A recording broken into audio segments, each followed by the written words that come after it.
73-year-old Christian grandfather Nazir Gil Massi from Sargodha in Pakistan died after a mob attempted to lynch him after he was accused of blasphemy. The violence triggered a mass exodus of Christians from the neighborhood. Just a few months earlier, many more Pakistani Christians fled their homes after a mob of militants struck in Jaranwala district, torching more than 25 churches in a single day. Some of the incidents recorded in a new report by Catholic charity Aid to the Church in Need called Persecuted and Forgotten, a report on Christians oppressed for their faith.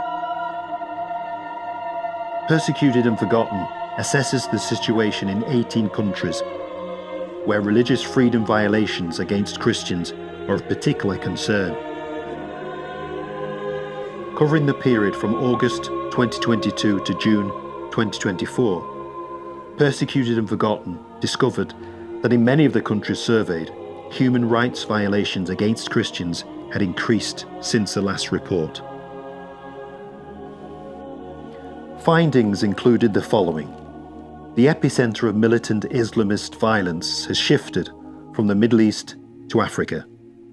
Militant Islam was a key factor in explaining why Africa was the only continent where persecution increased in all the countries reviewed, with evidence suggesting the growing reach of transnational jihadi groups.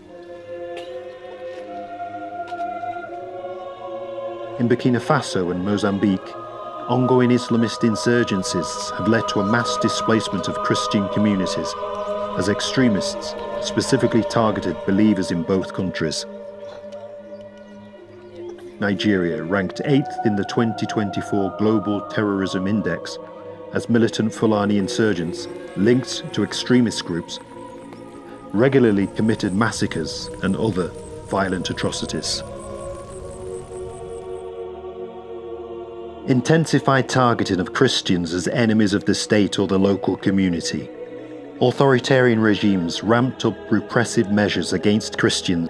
China repeatedly detained Bishop Peter Zhao Zhumin of Wenzhou between mid-December 2023 and early January 2024. Nicaragua implemented a range of extreme oppressive measures targeting Christians, notably the mass expulsion of Catholic clergy.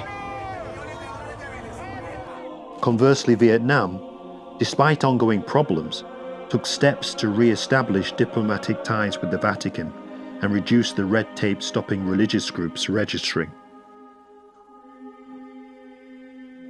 State and non-state actors increasingly weaponized existing and new legislation, criminalizing acts deemed disrespectful to the state religion as a means of oppressing Christians and other minority religious groups.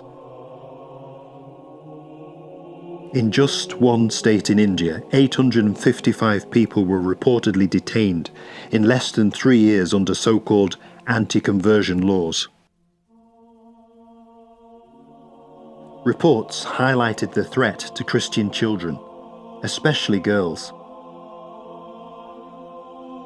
Christian girls as young as 10 suffered abduction, sexual violence, forced marriage, and forced conversion in countries such as Egypt. UN experts expressed concerns about growing numbers of girls being taken from minority religious communities in Pakistan.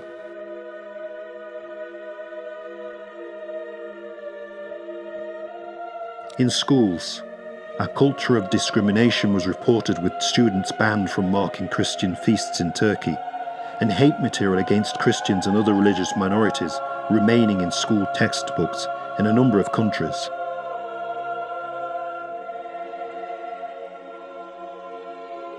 Defenseless, frequently ignored, and living as a minority in hostile environments, the future can look bleak for many Christians. But Aid to the Church in Need's Persecuted and Forgotten report shines a light on their suffering and brings it to the attention of the world.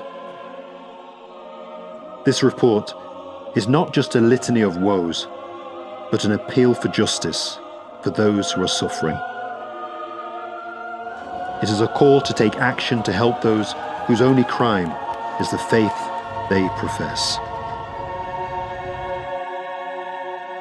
Let us do everything we can to ensure that the world's persecuted Christians are not forgotten.